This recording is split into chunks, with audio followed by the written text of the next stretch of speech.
Hi there, good morning. This is Father Rayappa Kasi from the Diocese of Vellore, India.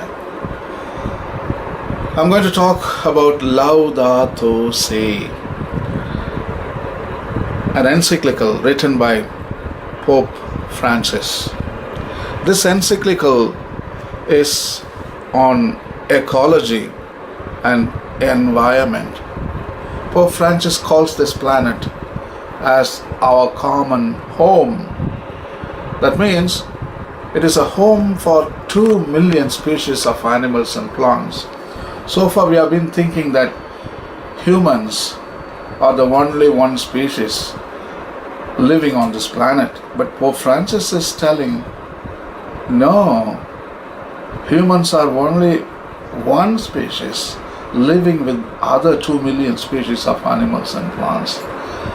And all of them having only one home, that is our common home. So he builds so beautifully.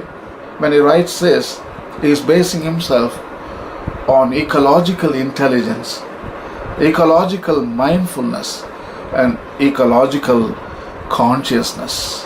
What do I mean by that? You see, this document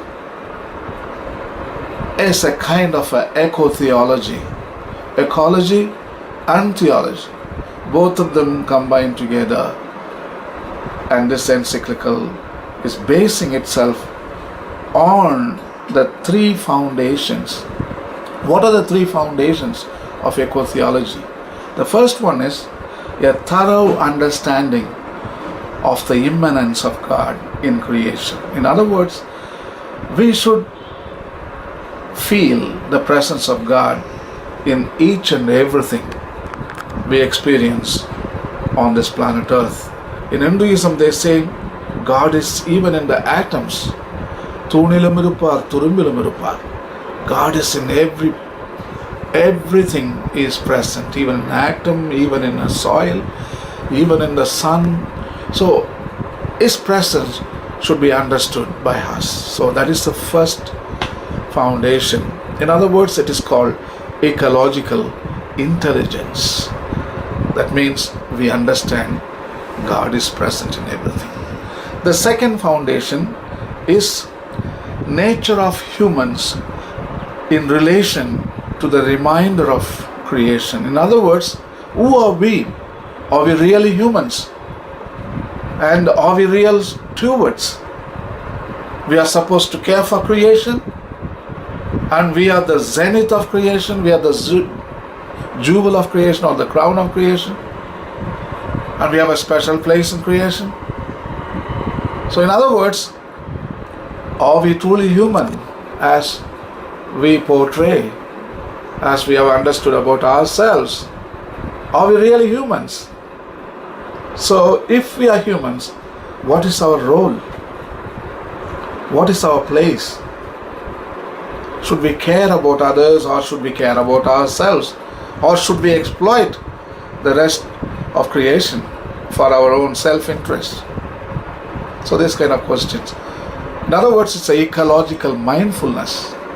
So we really try to understand about our place in the universe. The third thing is, after understanding these two foundations, the third foundation is the role of church in ecology, or the role of each and every human being in ecology. That is called ecological consciousness. After knowing intelligence, after knowing mindfulness, we equate our consciousness.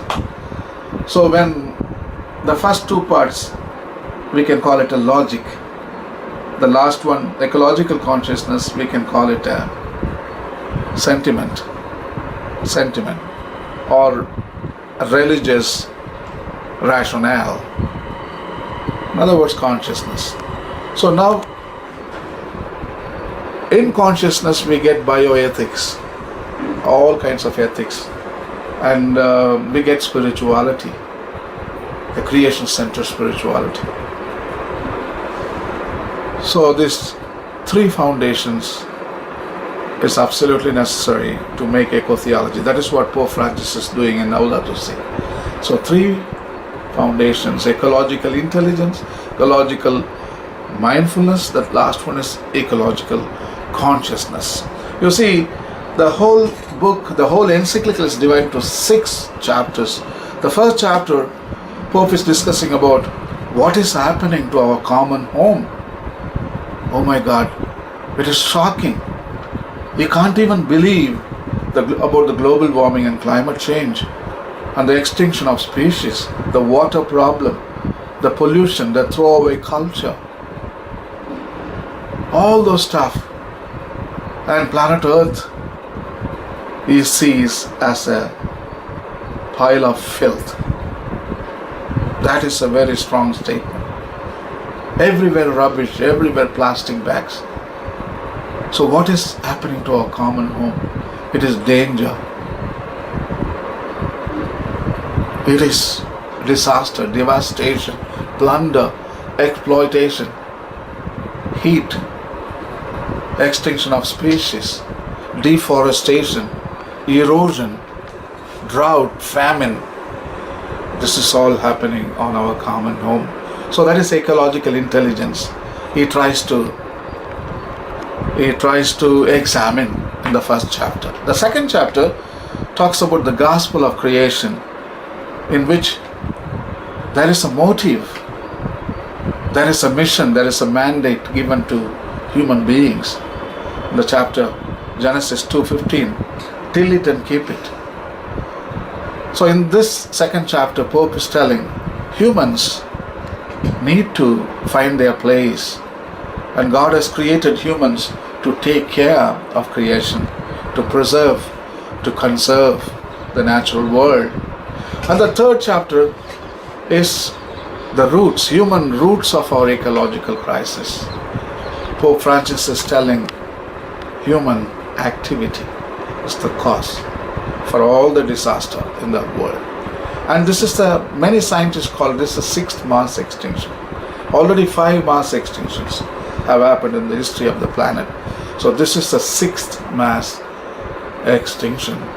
And Pope Francis is telling, asteroid is not the cause, it's not the tsunami, it is not the volcano, it is not the plate tectonic activity, it is not the volcanic activity or earthquake. I think human being, he is the meteorite, he is the asteroid, human being is the tsunami, human being is the volcano, human being is the cancer of this planet. So in the third chapter, he is telling anthropocentrism, the man-centered philosophy, the human-centered philosophy has caused this devastation and the environmental degradation. And he comes to the fourth chapter, which is titled Integral Ecology. What is integral ecology? Integral ecology is nothing but you bring different aspects, economic, environmental, and political, social. We have been fragmenting so far, economic separate, society separate, and ecological separate. Everything was fragmented. But now Pope is telling integrate everything. And the economy should be including ecology. I mean, so far we have been, economical progress was done by destroying ecology. Ecology was diminishing, economy was increasing. But Pope is telling, no, that is not right. In integral ecology, ecology should also progress, flourish, and economy also should flourish. So everything should flourish and everything should progress towards development. Not only human progress and ecology is pushed backwards. No, that is not integral ecology.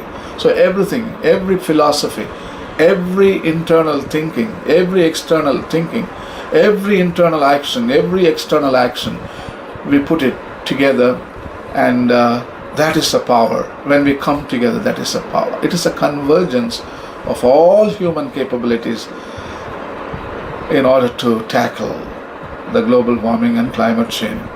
The fifth chapter is titled Lines of Approach and Action, in which Pope is giving plenty of guidelines to international politics, national politics, in your home, in your school, and lot of practical things Pope is suggesting to sort out the issues of climate change and global warming. The last chapter is the environmental education. That is the most important thing.